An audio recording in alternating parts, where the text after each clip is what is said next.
This is the plaintiff, Michael Mariano. He says he's been providing weekly lawn maintenance to the defendant's house for 2 years. She stopped paying him, and he's owed for a year's worth of work. He's been in business for 25 years, has never had to sue someone for payment before, but is doing it now for the $1,658.03 he says he's owed.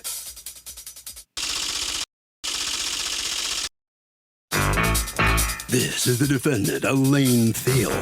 She says she never authorized the plaintiff to do the work he's suing for because she was unhappy with it.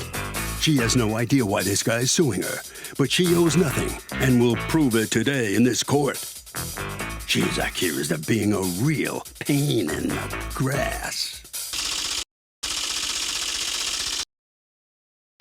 All parties, please raise your right hands. Welcome back to the People's Court. Next case on the docket, the plaintiff says he cut the defendant's lawn for 2 years and all of a sudden she stopped paying him.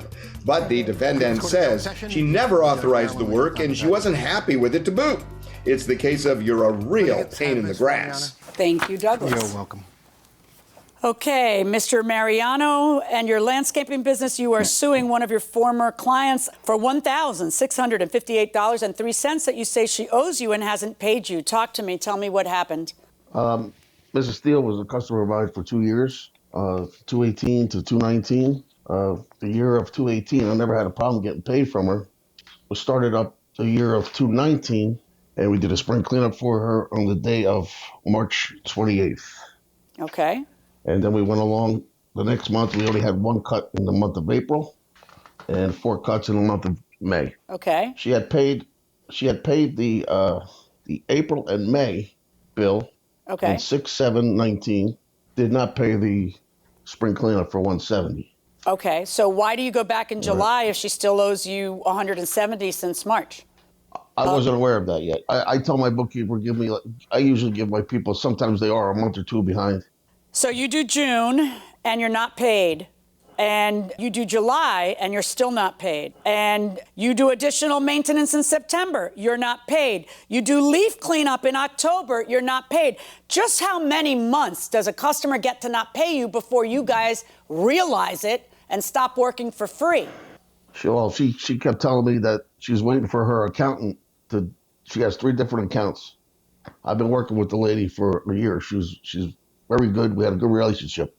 She had to wait for her accountant to say what account to release the funds from. She has 3 different bank accounts, she said. Okay, but typically you understand this all sounds fishy because, Mr. Mariano, nobody in their right mind works for a year without getting paid, and you're telling me that you worked from March to October without getting paid. That is a long time to work without getting paid and not notice that you haven't been paid. Let me hear from you, Ms. Thiel. What is your defense to this? He says you owe him $1,658.03. The last thing that Mr. Mariano did for me was a cleanup in March of 2019. He was paid in cash. If you look through the emails, it explains everything there. I had received an email from Mr. Mariano, and you have the copies of the email. Hold on one second. Then, if you are willing to pay by cash or Venmo, you can save tax. Please let me know.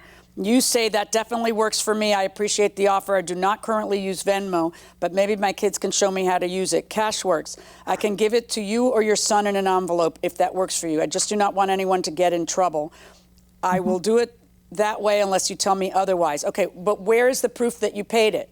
I was giving him cash every month in an envelope. Okay, when you give cash, did you get a receipt back? No, never had a problem with it. Well, now you have a problem now, right? You don't pay cash with the left hand unless the right hand is getting a receipt. So if you're paying cash, when you're saying I paid him cash all the time, what is it you're saying? Are you saying you paid for July and June and the mulch job in July of 2019 and the August 2019? Are you saying you paid all those in cash, or are you saying he didn't do them? He didn't do them. Okay. He didn't do them, So and I have the... Which of the things that you're being sued for do you claim you paid in cash? Just the March spring cleanup? Correct. Okay. That's the last thing But you don't have any proof of having paid it in cash? No, but he knows that I did. Oh, watch this. Did she pay the March spring cleanup in cash? She didn't pay me anything in cash. Okay. See, now where do we go? That's why you don't pay cash. Now, she does point out that on May 3rd, you're asking for her to pay in cash. So tell me how you do say that she paid April and May. So the cuts in April and the cuts in May, how were they paid if not in cash? She paid a check that came in. She paid a check that came in on June 7th of 2019. Do you happen to have a copy of the check? No, I don't. Okay. Did you pay by check in June? No, he wasn't working for me. If you also... So, do you have a copy of the check that she paid you, or no, you don't keep copies, Mr. Mariano? No, I don't keep copies. Okay. So now, according to you, his last work was in that May spring cleanup, and you paid him in cash. Yeah. You can't prove you paid him. He says you didn't, but you are going to prove to me now that he never did any more work for you and he's just a complete liar. Correct. How are you going to prove that to me? I have copies of the invoices from landscaping. Okay. So, ma'am, is this the receipt you're referring to? Yes, it is. All right. She's showing me evidence that in 2019, someone else was cutting her lawn. Or what? You see this, Mr. Mariano? If someone else is cutting her lawn... I see. That's to me, that's a phony receipt. Okay, so she says yours are phony and you say hers are phony. She is showing me a very legitimate defense. She's showing me that do you have the payments that you actually paid, like canceled checks? No, I paid him cash. Okay. All right. And so now let's take a look at something. Did you ever tell him, stop coming to my house? Yes, verbally. Verbally. Did you ever do it in writing? There is an email telling him that I was looking for somebody else as I was unhappy with his work. I never knew that when they were going to be here. He didn't show up. I had no proof that he was here. Here is an email that you sent to him. I received your call telling me you don't want me to do spring cleanup after I did one. You owe me the money, and that is that. All you do is complain, and you are never home when we are there. Just pay me my money. Good luck finding someone to put up with you. You really should pay me for the whole season. I can pick up the money tomorrow afternoon. You can leave it in the mailbox. If you do not pay me, I will take you to court.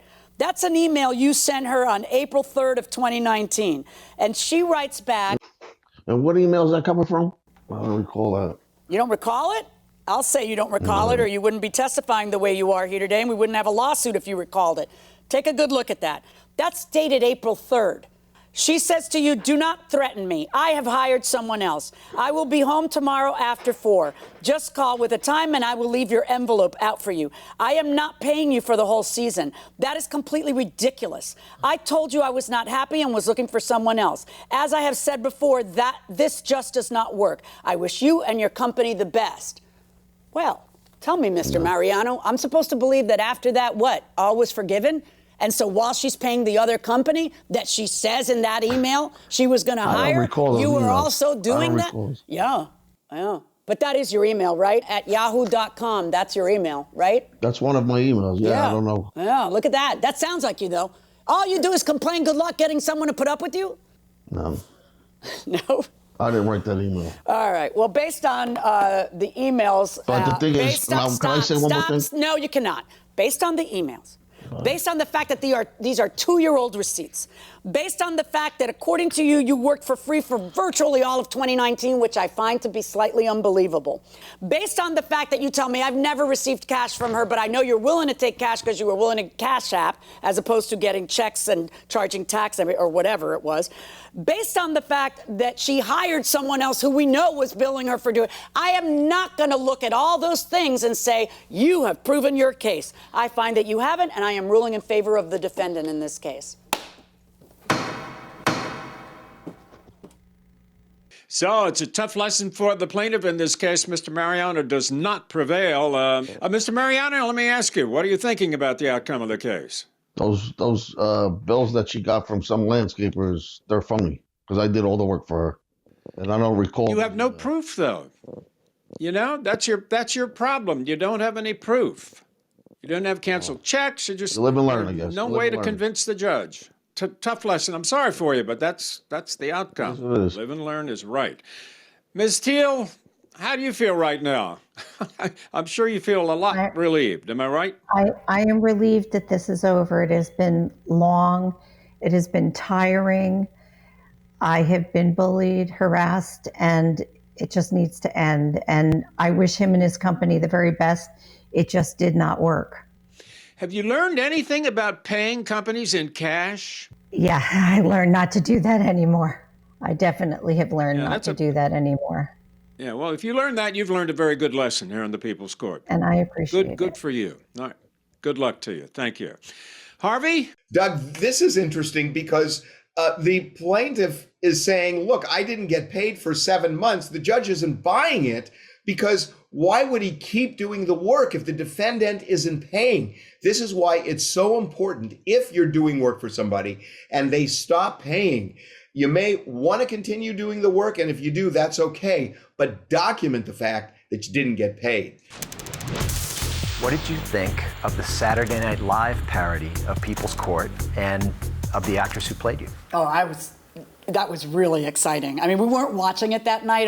That was like one night we weren't watching it, but in the morning I got all these texts from all of our kids' friends, and it was great. She was great. I mean, the idea that Cecily Strong was a comedian that I've laughed at and with for all that time that she would study me was like really exciting. She is an amazing impressionist. She is a good impressionist. She can do a million different people, but she had you so nailed, right down to your mannerisms, to the way you exasperatingly throw your hands around, your head, the way you moved your head, every little detail, right?